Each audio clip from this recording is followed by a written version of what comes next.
Good morning, everybody. It is 10 o'clock on October 17th. October 17th is important this year because today, because we do it on Thursday, is Shakeout BC. So a lot of people wonder, well, what is Shakeout BC?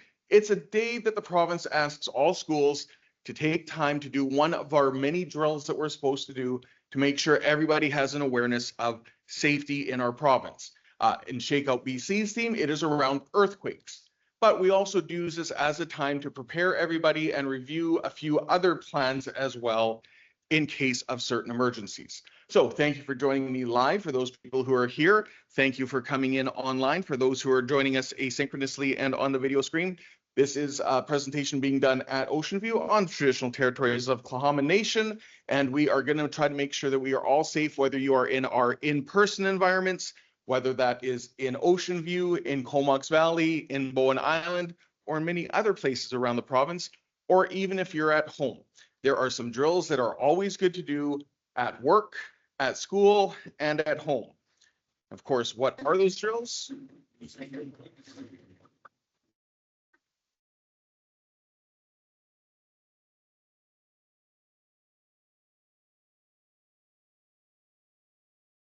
So we have a lot of emergency things that can pop up and sometimes do pop up because within a school environment, we have a lot of things going on. Also within the province of BC, we have many other things going on as well. In case you didn't know, BC is the most seismically active area of Canada and experiences thousands of minor earthquakes each year.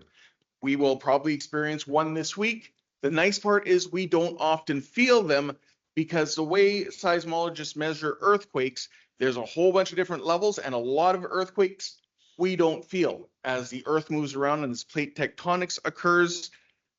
But sometimes there are some bigger ones, and that gets more attention because it can disrupt the land, it can create problems with buildings, and it can create a lot of other natural issues that we need to be aware about. So within schools in British Columbia, so good things for at home as well, we conduct 3 major drills, and we have to be aware of a 4th one in case of a big emergency. So once a year, especially on Shakeout BC Day, I like to go over them. So we have these things called fire drills. We review what happens when and if a fire bell goes off, and we have to leave the building. We also do some other things called lockdown drills. Every now and then, we will be asking students to stay inside their classrooms for a variety of reasons that we'll get into as well. That means you can't even go to the bathroom when we're doing one of those moments. And as we're doing today, sometimes we need to have an earthquake drill to know what to do if suddenly the earth starts moving. The one that we don't always practice, but we need to know about is if there's a problem with the building and we have to leave, where are the parents going to come to pick up those students who are live in Ocean View because we can't be in the school area? Yep. Sorry? Can't be in the field because we have to be off the school area if we're so ordered. So we have a bonus area. We actually have 2. We can go down to Vancouver Island University's parking lot just down the hill. And once upon a time, when this building had to leave, we've gone down to Westview to be in their gym because that's a nice, safe, drier spot where we're able to hang out until some parents can pick up some of our learners. And again, whole school evacuations are rare, but we are going to have a proper plan and communicate it to parents so that they know if you're here and suddenly we need to leave, where to come. Because if we're not supposed to be here, we don't want your parents to come here either. So a fire drill operates in a couple of ways, but usually it's because an alarm goes off because there is fire or smoke. And sometimes the alarms will go off because of other gases as well. More and more alarms are set to measure things like carbon monoxide, which is not good for our breathing systems. So sometimes that'll happen and a loud bell will ring. We're not doing that today. But at home, hopefully everybody, as we're coming up to another time change, every time change, you should check the fire alarm that's in your home. Even if you have a battery one, it is better than nothing to know what it sounds like in case. So and knowing that, as I've done before, if I burnt something in the oven and the alarm goes off, that's not the time to leave the house. Instead, I say, see it, we're just testing the machine to make sure it works. But when the loud bell rings and you're not expecting it, do you have a plan at home or in the building to know where to go and what to do? So if, and we will be listening to the bell later on, not going to take questions just yet. When the bell goes, we are going to practice stopping what we're doing, listening to the adults who are in the room that we're with, and following them. And we are going to meet out what I call the front of the school. And if you're at home, you should have a plan to meet outside in the front yard. This helps everyone know where they're supposed to go, because what happens if you're in the bathroom and the fire alarm goes? You need to go right outside and then find the adult that you are working with. So if you're in study hall, you're going to find Vicky. If you're in one of the in-person places, you're going to find your teacher, and you're going to make sure that they know that you are with them, because eventually it's going to come down to the office people who will be down by the sign outside of our building to find out, is everybody with you that you expect to be with you? Or are there people who are missing that we need to go in and do a sweep of and check out? That's my job. I get to be the one who comes in and double checks everything. I can't go where the fire is, but we need to be able to know where everybody is, have checked bathrooms, have checked some of the other little areas, because even though when the bell goes off and you're a little scared, you can't stay where you're at, you do need to get outside as safely and calmly as possible. So we walk, we do not run. Even though it can be a scary moment, we have to remember, fire is possible, smoke is possible, other gases are possible, but most likely it's just a fire alarm test that's going on. So that we try to use that, so we always calmly go out, so that if there ever is a real fire, everybody is used to doing the same thing in a very calm manner. Now we have these other things, and there's a few different titles of them, but I blend them all into a lockdown, which can sound a little scary. But if I come on the PA and say, we need to do a lockdown right now, that basically means in an emergency, students, don't open the door. Oh, I was about to go to the bathroom. Yeah, you're going to have to wait and hold it. The teacher needs to lock the interior doors so that even I can't get in unless I have my key, and double check that you have everybody as well. And you don't open the door even if I'm knocking on the door. Aaron, let me in. Why should you not let me in if I'm knocking on the door? If I need to get in the door, I have a key. I will be using my key to come in to provide assistance or let people know what's going on. If I'm knocking the door, that's probably not a good time to let me in, because it might not even be me. It might be a weird recording that's going on. Again, very rare, usually only in the movie circumstances. Why do we normally have a lockdown? Well, I almost had to deal with one yesterday, because a big black bear was walking down on, can't remember the name of the road at the bottom of the hill over towards Westview. If he had turned and started coming up the hill, we would have had to say, we're just going to do a lockdown right now. Don't go outside. Stay in your rooms. Lock the doors. And why lock the doors? Because I was at a school once where a bear walked up the stairs and was about to come in through the main doors, because we had them propped open because it was a nice day and we wanted a little cross breeze. Yeah, that could be a little problem if suddenly the animal's inside. So we do that usually just out of an abundance of caution.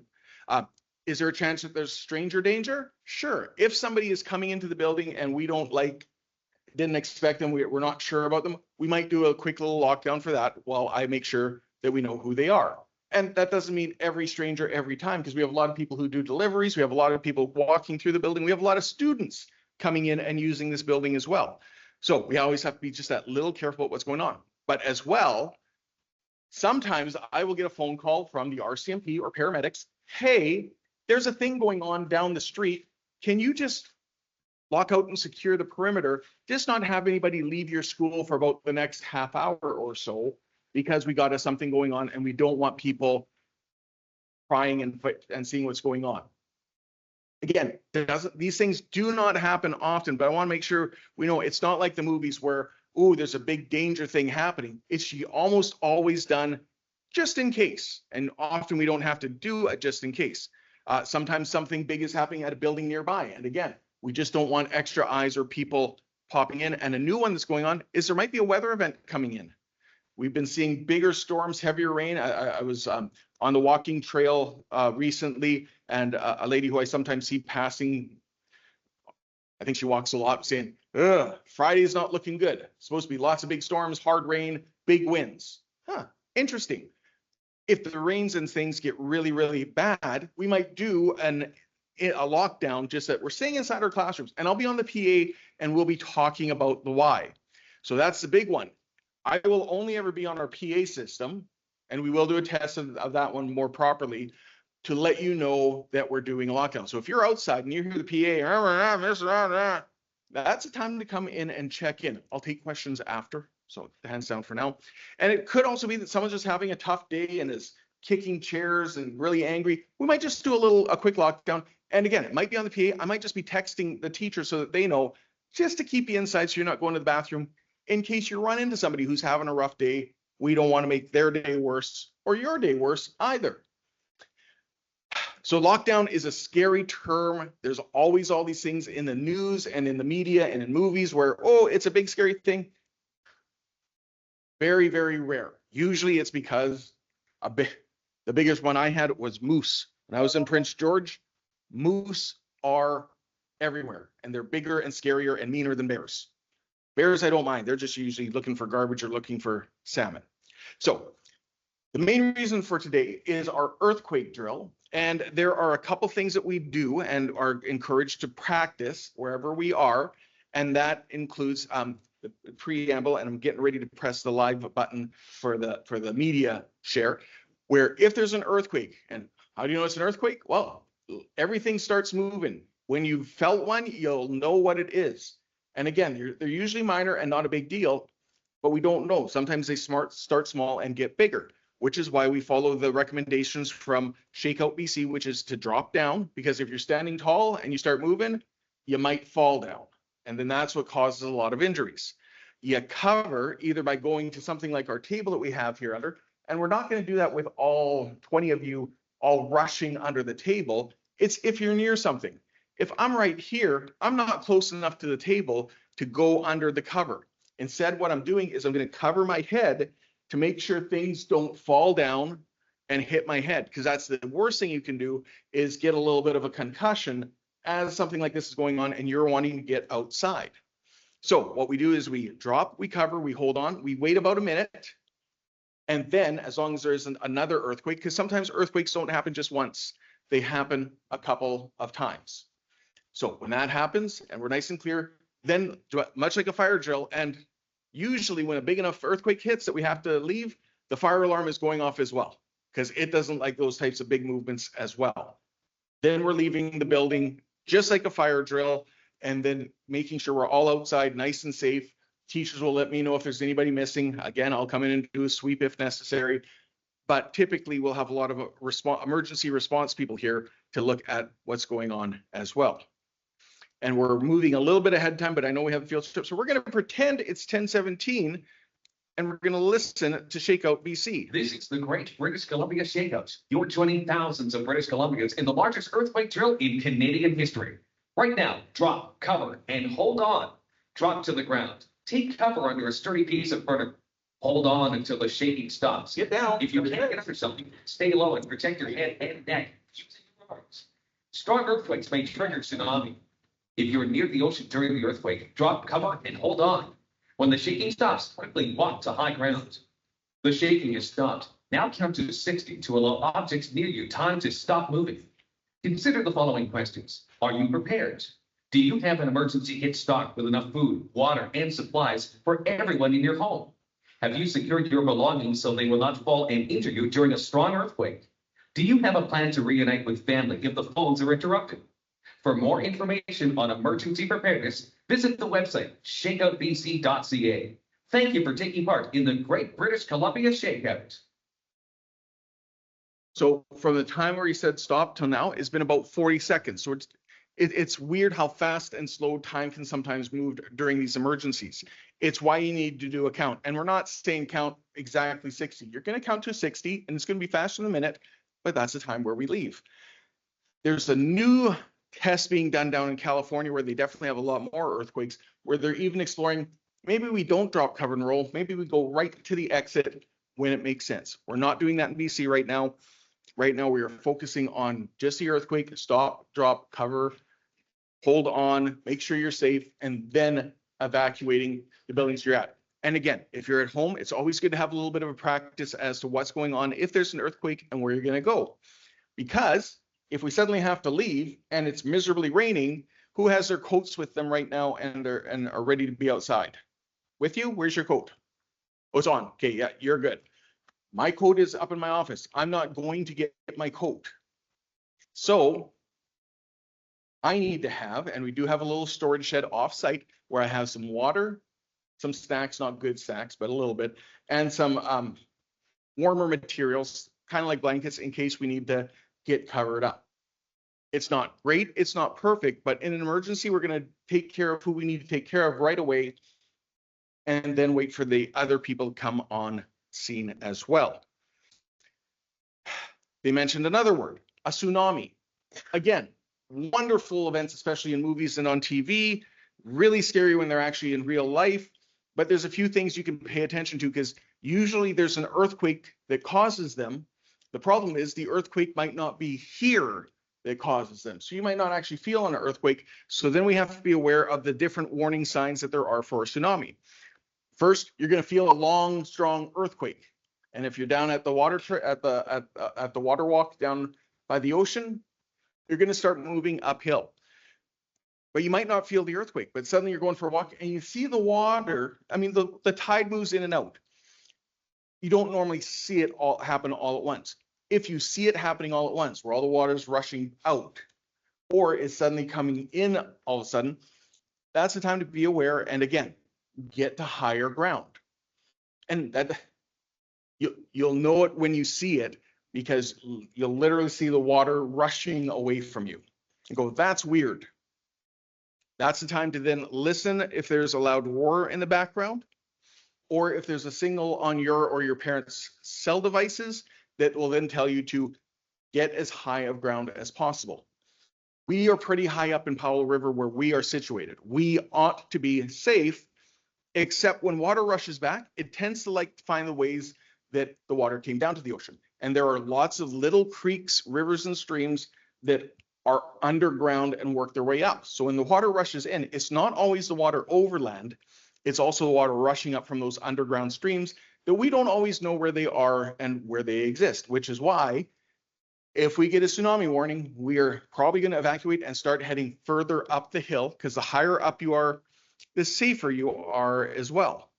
And it's why that, especially Shakeout BC, and especially for us here at Partners in Education, knowing that we have learners and educators all around BC, and even if you're not at school, emergencies don't just happen at school. You might be in Tofino and suddenly see the same thing. So because we're in a high earthquake area, we're in a high risk for volcanoes, weirdly enough. We, at least in Powell River, are in the green zone on our tsunami map, which means we're pretty safe. The Vancouver Island does a pretty good job of protecting us. Pretty good, but we still have to be aware, and it doesn't mean you're always going to be right here. So that's why we're doing the tsunami evacuation drill to be aware of as well. So we need to know the warning signs, and then we need to just be aware that there are some things that we ought to do to be prepared. So if you see some of the signs that say tsunami markers and things like that, pay attention because communities at higher risks for tsunamis do two things. They do regular drills, and I had somebody talk to me yesterday when I was doing my dress rehearsal saying they were in Tofino when the community knew that there was a tsunami drill, but the tourists didn't. So suddenly everybody was gone except for the tourists who were going, huh, interesting. And the city had to realize, okay, even though we inform our citizens, we need to have a way to make sure everybody knows what's going on as well. So again, that's a main reason why we do these drills. It's why we do 6 fire drills each year in BC schools. 1 earthquake drill, checked off that one, and 1 lockdown drill to make sure we know what to do with that. But 6 fire drills in the course of the year so that we're practiced and we're ready and we're comfortable with the weird sound and moving outside the building in a calm manner. So these are why we do the drills, because to be fair, I'm not worried about everybody getting out. We'll get out nice and safe, but it's looking for efficiencies and other things we can do. For example, if you're in your room and the fire drill goes off and it is raining outside, you're going to grab your coat before you go outside. The fire department has made it clear to some of my friends who rushed out of the building during a real fire and were suddenly in cold, damp weather, how to be ready for the conditions you're in. Now, that doesn't mean if you're in the gym, you're going to come back in, get your stuff, and then go outside. You go out right away. That's why we have some backup support for you in those cases. But yeah, you make sure you're going to be outside and be successful. And the more we do these drills, the more we learn and the more efficient we can be as well. So a big thank you for those of you who joined me live in person here at Ocean View. A big thank you to those at home and in other campuses as well.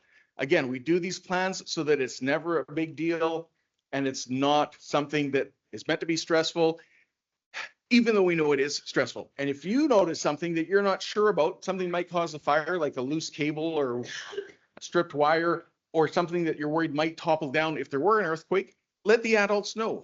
We have committees in our building and throughout our district that look to see ways that we can help these out and make our schools and homes as safe as possible. So thank you very much. Keep an eye on that as you, for those of you who are going to the Lang Creek Hatchery later today, to be safe and be aware wherever you are. Thank you all very much. Thank you as well.